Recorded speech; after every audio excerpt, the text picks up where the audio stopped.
Hello guys, welcome to soft skills. Guys, आज के session में हम जो लेके आए हैं आपके लिए uses of has and have का यूज हम पढ़ाने वाले हैं आज के सेशन में। हैज और हैव के डिफरेंट यूजेस आपने पहले भी पढ़े होंगे, बट आज के सेशन में जो मैं आपको 4 यूनिक यूजेस बताने वाला हूँ वो शायद ही आपने कहीं पे पढ़े होंगे, और नहीं पढ़े होंगे तो आज के सेशन में पढ़ के आपको बहुत कुछ सीखने को मिलेगा। तो अंत तक बने ही रहिएगा। तो चलिए स्टार्ट करते हैं uses of has and have.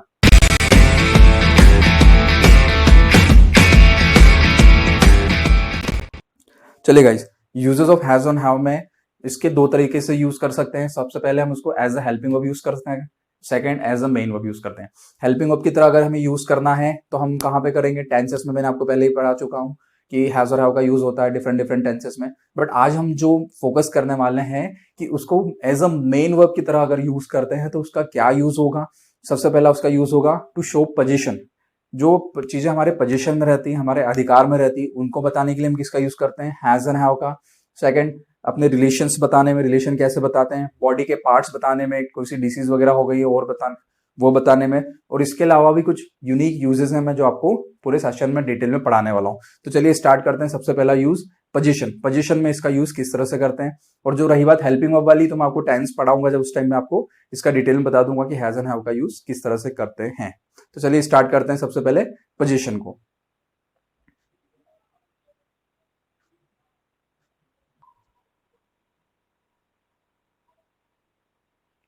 चलो गाइस, तो इसके हम कुछ सेंटेंस बना के देखते हैं। तो सबसे पहले हम स्टार्ट करेंगे पोजीशन। पोजीशन का मतलब क्या होता है? To own something. To own something मतलब किसी चीज पर अपना पूर्ण अधिकार होना, किसी चीज का मालिक होना। तो उसके लिए हमें ये देखना पड़ेगा कि हैज का यूज कब करेंगे, हम हैव का यूज कब करेंगे। जैसे मैंने आपको पहले पढ़ाया है, हैज का यूज कब करते हैं हम? हैज का यूज कब करते हैं? He, she, it, name of any person और सिंगुलर सब्जेक्ट। जितने भी सिंगुलर सब्जेक्ट है उनके साथ हैज का यूज करेंगे। हैव का यूज कब करेंगे? आई, वी, यू, दे और प्लूरल के साथ। तो गाइज, इसकी स्पेलिंग पे ध्यान देना। ये लिखा है मैंने प्लूरल, इसको बच्चे गलत पढ़ते हैं, प्यूरल प्यूरल करते हैं। That is not plural, it is plural. बोलो, आप रिपीट करो साथ में, क्या लिखा है यहाँ पे? प्लूरल। तो गाइज, इसको बनाने का फॉर्मूला बहुत ही सिंपल है, बहुत ही आसान है। सबसे पहले हमने यहाँ पे फॉर्मूला लिखा है, क्या लिखेंगे? सब्जेक्ट। एज यूजुअल हम सब्जेक्ट से स्टार्ट करते हैं, उसके बाद मेन वर्ब में हम लिख देंगे हैज हैव और क्या लगा देंगे? ऑब्जेक्ट। बस इतना ही सिंपल है। इसके साथ आप सारे सेंटेंसेस बना सकते हो। सबसे पहला यूज हमने लिखा है पोजीशन का, टू ऑन समथिंग मतलब किसी चीज पर अपना अधिकार होना, किसी चीज पर मालिकाना हक होना, उसके ऑनर बनना। जैसे मैंने बोला मेरे पास कार है, उसके पास कपड़े हैं, उसके पास एक घर है, तुम्हारे पास एक खेत है, उसके पास बिल्डिंग है। तो ये सारी चीजें आपकी, आप उसके ऑनर हो, आपके पोजीशन में है, तो आप इसका यूज करके हैज और हैव का यूज करके उसे एक्सप्रेस कर सकते हो। जैसे मैंने लिखा मेरे पास कार है, क्या हो जाएगा? आई, सब्जेक्ट आई है, तो आई के साथ क्या लगेगा? हैज लगेगा कि हैव लगेगा? लिखा हुआ है हैव, तो क्या हो जाएगा? आई हैव ए कार। ठीक है। अगला सेंटेंस क्या लिखा है? तुम्हारे पास मेरा मोबाइल है। You have my mobile. You के साथ भी क्या लगेगा? हैव। हमारे पास बहुत बड़ा घर है, हमारे पास बहुत बड़ा घर है। We have a very big house. उसके पास 3 BHK फ्लैट है। He has 3 BHK flat. अगला सेंटेंस क्या है? उसके पास तुम्हारा नंबर है, उसके पास तुम्हारा नंबर है। She has your mobile number. Bharat के पास समृद्ध संस्कृति है, समृद्ध कल्चर है, रिच कल्चर है, तो क्या यूज करेंगे? India has rich culture. अब देखो, इंडिया के साथ हम हैज यूज कर रहे हैं, शी के साथ हैज यूज कर रहे हैं, हैज के ही के साथ भी हैज यूज कर रहे हैं। ये सिंगुलर सब्जेक्ट्स है, सिंगुलर सब्जेक्ट के साथ हमने यहाँ पे तीनों जगह पे क्या यूज करा? हैज। उसके बाद नेक्स्ट हमारा सेंटेंस है, उनके पास बहुत पैसा है। उनके प्लूरल हो जाएगा दे। दे के साथ हम क्या यूज करते हैं? Have. They have a lot of money. उनके पास बहुत सारा पैसा है या बहुत पैसा है। तो अगर इस तरह से हमने क्या करे? टू एक्सप्रेस पोजीशन, पोजीशन को बताने के लिए हमने हैज और हैव का यूज पढ़ा है। ठीक है। अब इसके हम आगे नेक्स्ट यूज का देखते हैं। चलो गाइस, तो नेक्स्ट यूज है टू शो रिलेशन। हैज और हैव का यूज हम अपने रिलेशंस बताने के लिए भी कर सकते हैं। अब कैसे करेंगे वो एग्जाम्पल के थ्रू मैं आपको समझाता हूं। जैसे मैंने बोला मेरे 3 भाई है, अब इसको इंग्लिश में कैसे बनाएंगे? क्या बोल के बनाओगे आप? तो गाइज, यहाँ पे भी हम हैज और हैव की हेल्प ले सकते हैं अपने रिलेशंस को एक्सप्रेस करने में। जैसे मैंने बोला आई हैव 3 ब्रदर्स, मेरे 3 भाई हैं। हमारे 4 अंकल है। वी हैव 4 अंकल्स, उसकी 2 बहनें हैं। He has 2 sisters. मेरा यूएसए में एक भाई है। आई have a brother in USA. जैसे हम किसी को बताने के लिए बोलते हैं कि मेरा भाई एक वहां पर है, मेरा मुंबई में भी एक भाई है, मेरे एक सिस्टर वहां पर है, मेरे रिलेटिव्स वहां पर है। तो I have a brother in USA. उसके दो लड़के हैं। She has two sons. गाय को एक बछड़ा है। The cow has a calf. उसका एक बॉयफ्रेंड है। She has a boyfriend. तो गाइस इस तरह से हमने क्या देखा, हैज और हैव का यूज हमने रिलेशंस बताने के लिए भी किया है। रिलेशन बताने के लिए आप इसका यूज कर सकते हो टू एक्सप्रेस योर रिलेशंस। चलिए गाइस इसका अब नेक्स्ट यूज समझते हैं। नेक्स्ट यूज क्या है इसका। चलो गाइस, तो नेक्स्ट यूज इसका क्या हो जाएगा, to show body parts. Guys हम हमारी जब बॉडी के पार्ट्स के बारे में बात करते हैं, किसी एनिमल की बॉडी पार्ट्स के बारे में बात करते हैं, तो वहां पे भी हम हैज और हैव का यूज करके बताते हैं। अब कैसे बताते हैं इसका मैं बहुत अच्छा एग्जांपल आपको दूंगा। आप सबने बचपन में स्कूल में काऊ का ऐसे तो पढ़ा होगा, काऊ का ऐसे याद हो शायद आपने थर्ड फोर्थ क्लास में या सिक्स क्लास में जब भी पढ़ा होगा। तो किस तरह से हम बनाते थे, गाय, गाय के दो सिंग होते हैं, चार पैर होते हैं, एक पूंछ होती है। तो उन सभी सेंटेंस में हम किसका यूज करते थे, हैज और हैव का। शायद आपको याद आ रहा होगा, नहीं भी आ रहा होगा तो चलो सेंटेंस देख के आपको याद आ जाएगा। जैसे मैंने लिखा है पहला सेंटेंस, गाय के चार पैर हैं या गाय के चार पैर होते हैं। अब इसको कैसे बताएंगे हम, तो कैसे लिखेंगे, सबसे पहले हम लिखेंगे सब्जेक्ट, सब्जेक्ट के बाद has have plus object. The cow has 4 legs। अगला सेंटेंस, उसके पास 10 फिंगर्स हैं। किसी के पास ज्यादा भी होते हैं, 11 भी होते हैं किसी के पास, ठीक है। किसके पास हो सकते हैं 11 बताओ, कमेंट्स में लिख के बताओ किसके पास 11 है। उसके पास 10 फिंगर्स हैं। He has 10 fingers. सौरभ के 32 दांत हैं। किसी के पास 32 होते हैं, किसी के पास कम भी होते हैं। तो कैसे बताएंगे, सबसे पहले सब्जेक्ट हैज और हैव में क्या लिखना है, हैज, सौरभ सिंगुलर है तो हैज आ जाएगा। Saurabh has 32 teeth. यहां पे मैंने टीथ की स्पेलिंग में मिस्टेक कर दी है, ठीक है। अगला, चिड़िया के पास 2 पंख है। The bird has 2 wings. Ram के पास जहर, अरे राम ने नहीं है, सॉरी, सांप के पास जहर है। तो क्या होगा, द स्नेक हैज वेनम, ठीक है, यह सांप जहरीला है, द स्नेक इज वेनमस। हाथी की लंबी सूंड है। The elephant has a long trunk. उसके बाल बहुत लंबे हैं। She has very long hairs या she has a long hair plates. उसके बाल बहुत लंबे लंबे हैं। तो इस तरह से हम बॉडी पार्ट्स को बताने के लिए भी हैज और हैव का यूज करते हैं। अगर आपको किसी बच्चों को अगर किसी एनिमल के बारे में ऐसे लिखना हो तो आप उसको सारे बॉडी पार्ट्स को इस सेंटेंस से हैज और हैव का यूज करके फ्रेम कर सकते हैं। जैसे मैंने बोला, क्या बोला, कुत्ते के पास, उसके पास भी 4 legs हैं, या काऊ के पास 2 सिंग है, तो क्या बन जाएगा, द काऊ हैज 2, सिंग को क्या बोलते हैं इंग्लिश में, हॉर्न्स, ठीक है। The cow has 2 horns. तो इस तरह से हम हमारे बॉडी पार्ट्स को बताने के लिए भी हैज और हैव का यूज कर रहे हैं। चलिए अब इसका नेक्स्ट यूज देखते हैं क्या है। चलो गाइज, इसका अगला यूज है टू शो डिसीज। अगर आप किसी बीमारी को एक्सप्रेस करना चाहते हैं, बताना चाहते हैं, तो उसके लिए भी हम हैज और हैव का यूज कर सकते हैं। जैसे मुझे सर्दी है, मुझे खांसी है, मुझे सर्दी खांसी है, तो क्या हो जाएगा, आई हैव कोल्ड। उसे मलेरिया है, शी हैज मलेरिया। तुम्हें डेंगू है, यू हैव डेंगू। उसे कोरोना है, ही हैज कोरोना। तुम्हारे कुत्ते को रेबीज है, योर डॉग हैज रेबीज। इस गाय को लंपी डिसीज है, the cow has lumpy skin disease. उसे चिकन पॉक्स है, ही हैज चिकन पॉक्स। इस तरह से हमने हमारी जो डिसीजेज रहती है उसको भी अगर हम एक्सप्रेस करना चाहें तो हैज और हैव का यूज करके एक्सप्रेस कर सकते हैं। चलो अब इसका नेक्स्ट यूज और देख लेते हैं क्या है। तो गाइज नेक्स्ट जो यूजेस ऑफ हैज और हैव है उसका यूज हम एक सेंस में कर सकते हैं। वो सेंस क्या होता है, ग्रहण करना, किसी चीज को ग्रहण करना, लेना, एंजॉय करना, उस सेंस में भी हम इसका यूज कर सकते हैं। इसे हम एग्जाम्पल के थ्रू समझने की कोशिश करेंगे। जैसे मैंने सबसे पहला एग्जाम्पल क्या लिखा है, मैं खाना खा रहा हूं। इसे हम सिंपली क्या बनाते हैं, इसे हम जो सिंपली बनाएंगे, I am eating my food.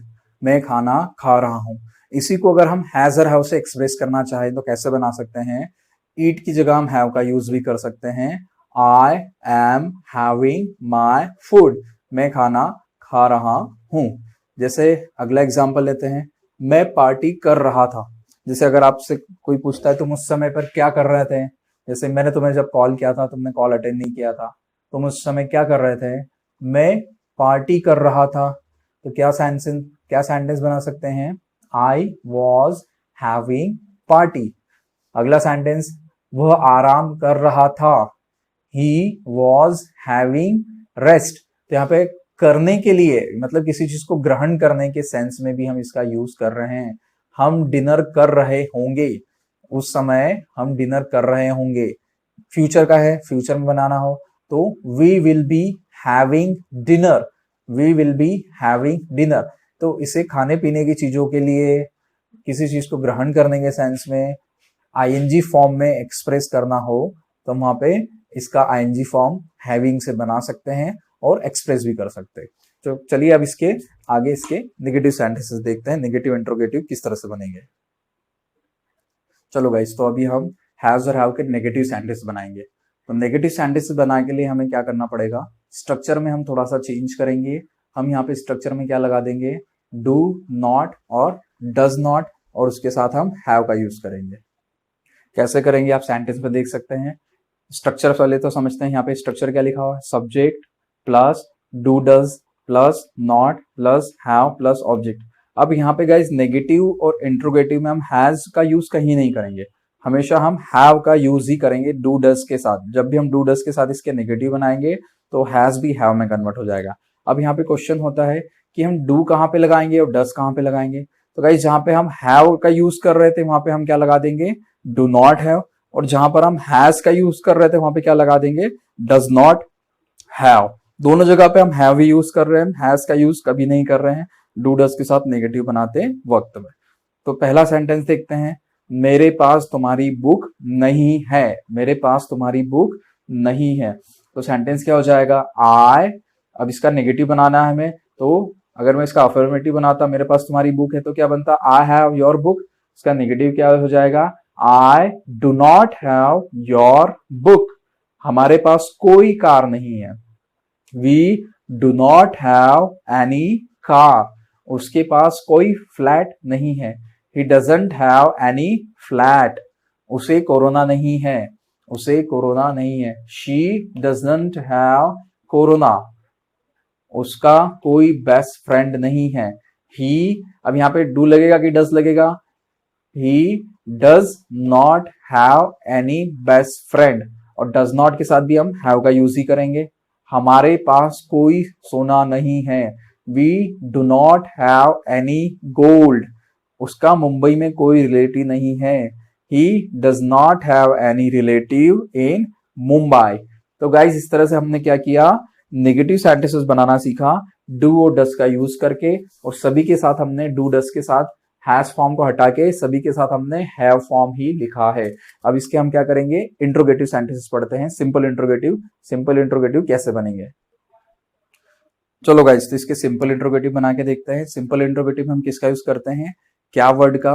और क्या वर्ड स्टार्ट करने के लिए हम क्या यूज करेंगे? हेल्पिंग वर्ब डू डस को आगे लेके आएंगे, और यहाँ पे सभी के साथ हम हैव का यूज करेंगे। हैज का यूज डू डस के साथ हम यहाँ पे नहीं करेंगे। जैसे मैंने पहला सेंटेंस क्या लिखा है? क्या तुम्हारे पास कोई कार है? Do you have any car? क्या उसके पास मेरा मोबाइल है? इसे किस तरह से बनाएंगे हम? इस स्ट्रक्चर को फॉलो करेंगे। सबसे पहले हम क्या लिखेंगे? Do does according to subject. Subject क्या हमारा? उसके पास। अगर ये मेल है तो हम यहाँ पे ही यूज करेंगे, अगर फीमेल है तो शी यूज करेंगे। ही शीट नेम के साथ हम किसका यूज करते हैं? डू का कि डस का? यहाँ पे हम देख सकते हैं डस का यूज कर रहे हैं। Does he have my mobile? क्या उसके पास मेरा मोबाइल है? Does he have my mobile?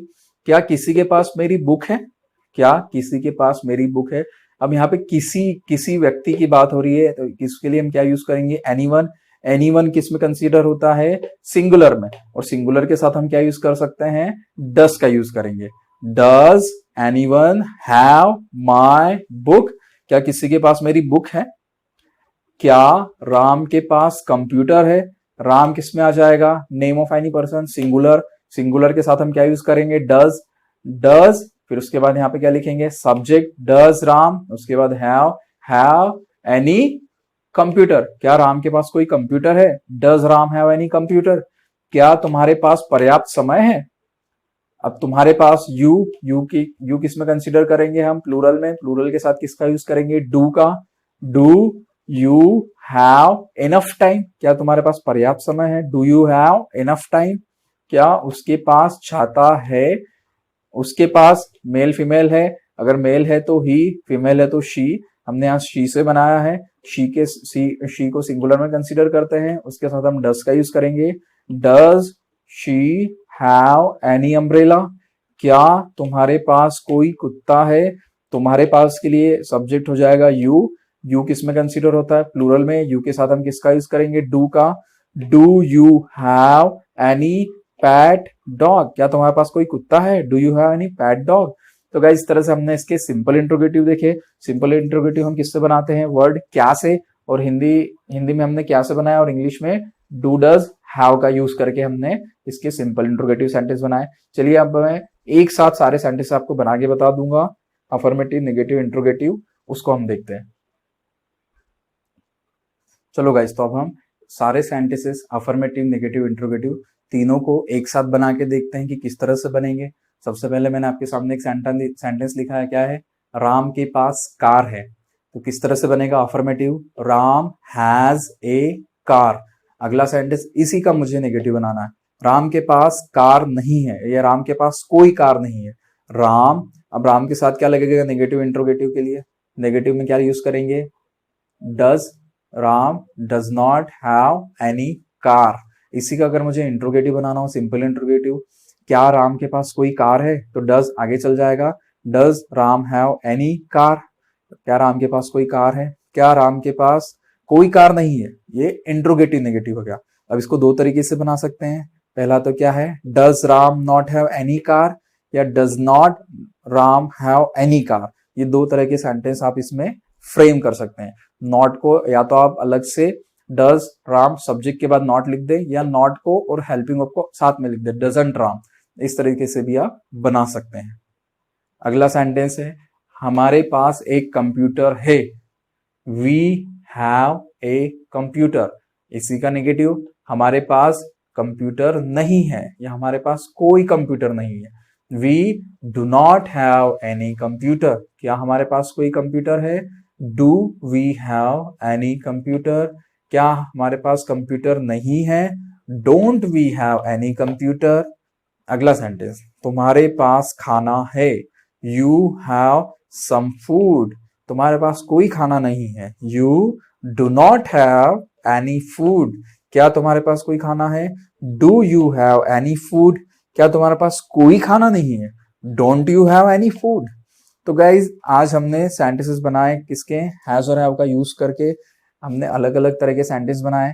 Has और हैव का यूज हमने एज अ मेन वर्ब करके देखा है, उसके हमने पहले अफर्मेटिव सेंटेंसेस बनाए। अफर्मेटिव हमने 4 यूज पढ़े, सबसे पहला पोजीशन, सेकंड रिलेशन, फोर्थ है, थर्ड है डिसीज, और फोर्थ क्या था हमारा, फोर्थ है हमारा बॉडी पार्ट्स। तो इन 4 चीजों को बताने के लिए हम हैज और हैव का यूज कर सकते हैं। एक और सेंस हमने पढ़ा है, क्या है सेंस, वो किसी चीज को ग्रहण करने के लिए, खाने पीने की चीजों के लिए भी हम हैज और हैव का आईएनजी फॉर्म यूज करके बता सकते हैं। फिर हमने उसके नेगेटिव सेंटेंस पढ़े, सिंपल इंट्रोगेटिव सेंटेंस पढ़े, और कुछ एग्जांपल्स हमने सिंपल इंट्रोगेटिव